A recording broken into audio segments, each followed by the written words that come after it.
Mga katsabi, meron akong binili na ano ba, isda. Ilang araw na dito sa ano sa freezer. Hindi ko pa nalinisan. Ayan oh. Ayan siya.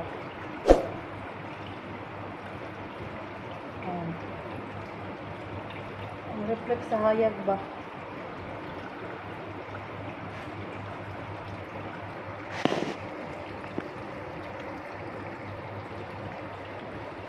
So ayan mga katsabi oh. Linisan ko ito tapos ibalik ko sa freezer para pag magluto ako hirik na siya. Gusto ko kasi minsan ay magsabaw mga katsabi tapos wala akong isda. Alam niyo ba mga katsabi, meron akong pinto. Ito, nung nagluto ako ng isda, nagsabaw ako. Pumili kasi yung asawa ng tatay. Si tatay ng isda. Tapos yung kinuha, bukog ba? Tapos ngayon mga katsabi, alam mo ba, ng babae sa taas.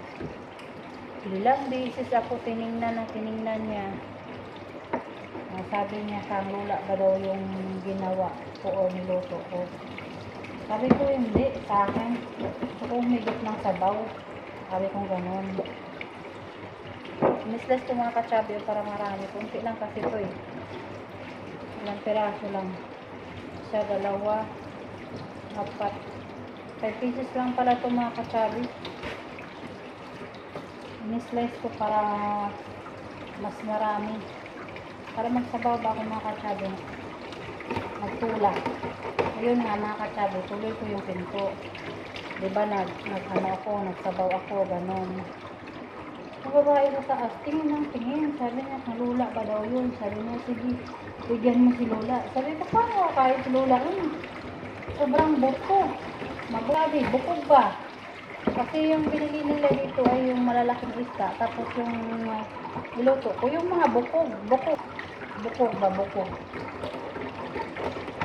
Tagalog ay bukog. Bukog ba, bukog? Ayan mga katsabi. Ilang beses kayo ako balikan tinitingnan mga katsabi. Naku. Tapos nabilisan na kasi yun. Kasi nabawan. Sabaw siya. Tapos sabi niya, tapos na. Sabi ko, sabaw lang kasi ito. Sabi mo gano'n. Tapos sabi niya, bigyan ko na si Lola. Pagkain ba yung bukog? Damot na dito mga katsabi. Tapos diba, gumawa ako ng chicken pastel para sana yung kakain ako ba, yun ako mga palaman-palaman. Ganun. Sabi ng babae sa taas, ano daw yun, sabi ko manok. Tapos kahapon, alam ba, binigay niya doon sa bisita nila. Palagi dito araw-araw. Gabi-gabi. Nakain na. Naubos yung pastel ko. Tapos maraming mga manok dyan pinirito. Niluto palagi yung lalaki. Hindi naman maubos-ubos. Tinatapon lang. Kaya ginawa ko ng pastel. Kasi prito lang prito. Tapos hindi maubos.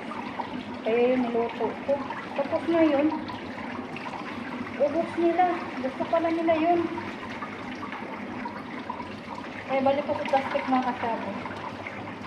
Kaya bumili ako ng sa akin na lang para hindi nila magalaw-galaw yung aking mga binibili ba. Hindi ko alam kaya sobrang nila. Baka kunin dito ng babae sa taas. Kasi ay minsan na ay sinula. Gusto niya yung tamban tuloy. Yung sa atin yung tamban tuloy. Gusto ni Lola ayun.